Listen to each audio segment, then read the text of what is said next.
Corona virus को महामारी बने 1 साल से ऊपर का समय हो गया है और भारत में इसका पहला केस 30 जनवरी 2020 को सामने आया था। पर आज के दिन में ये नंबर 3 करोड़ को पार करने वाला है।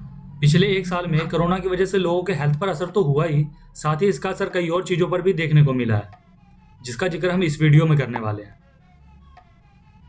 पहले बात करते हैं सोशल इम्पैक्ट की। सोशल इम्पैक्ट में हम केवल 3 चीज़ों को ऐड कर रहे हैं: अनएम्प्लॉयमेंट, पॉवर्टी और इनइक्वालिटी। बात करें अनएम्प्लॉयमेंट की, तो पिछले साल कोविड की वजह से करोड़ों लोगों की नौकरियां चली गई, रोजगार बंद हो गए, लगभग सभी चीज़ें बंद थी, जिस कारण अप्रैल 2020 में भारत में अनएम्प्लॉयमेंट रेट 23.5% तक पहुंच गया था, जो कि अब तक का सबसे हाई रेट है। पर जैसे जैसे लॉकडाउन खुल रहा था वैसे वैसे अनएम्प्लॉयमेंट रेट भी कम होता जा रहा था।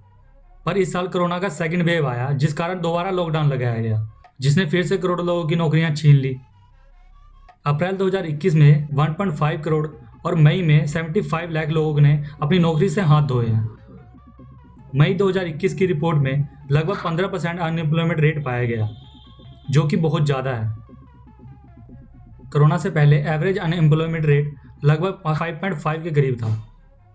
कोरोना के बाद इस एवरेज नंबर पर भी आना थोड़ा मुश्किल होगा, क्योंकि जिन लोगों की नौकरियां लॉकडाउन की वजह से गई है उन सभी को दोबारा नौकरी नहीं मिल पाई।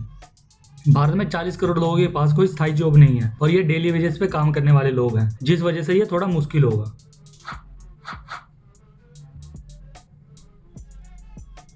इस बार लॉकडाउन की वजह से 20% लोगों की इनकम एकदम से जीरो हो गई, जिस वजह से लोग अपनी सेविंग से अपना घर चला रहे हैं। आने वाले समय में जल्द इन्हें जॉब नहीं मिली तो ये गरीबी रेखा के अंदर आ जाएंगे। इसी तरह पिछले लॉकडाउन की वजह से 1 साल में 23 करोड़ लोग गरीबी रेखा के नीचे आ गए। रिपोर्ट के अनुसार लगभग 3 crore middle class family middle class की कैटेगरी से बाहर हो गई, जो कि अब गरीबी रेखा के अंदर या आने की कगार पर हैं।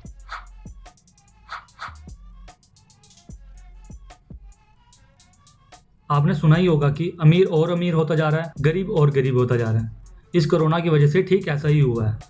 पिछले 1 साल में भारत के 100 अरबपतियों ने मिलकर 13 लाख करोड़ रुपए अपनी वेल्थ में बढ़ाया है, जिससे गरीब और अमीरों की इनकम में इनइक्वालिटी बहुत ज़्यादा बढ़ गई है।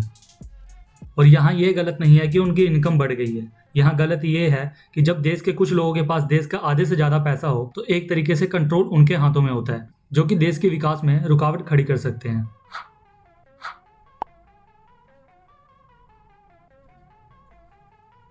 इकोनॉमी में 3 सेक्टर मेन होते हैं: सर्विस सेक्टर, मैन्युफैक्चरिंग सेक्टर और एग्रीकल्चर सेक्टर। बात करें सर्विस सेक्टर की, तो teaching, training, entertainment, hotel, restaurant, transportation, ये सारी चीज़ें सर्विस सेक्टर के अंदर आती है। और सर्विस सेक्टर हमारे इकोनॉमी में 1/3 हिस्सा कंट्रीब्यूट करता है। और इस कोरोना की वजह से सबसे ज़्यादा असर सर्विस सेक्टर पर ही हुआ है।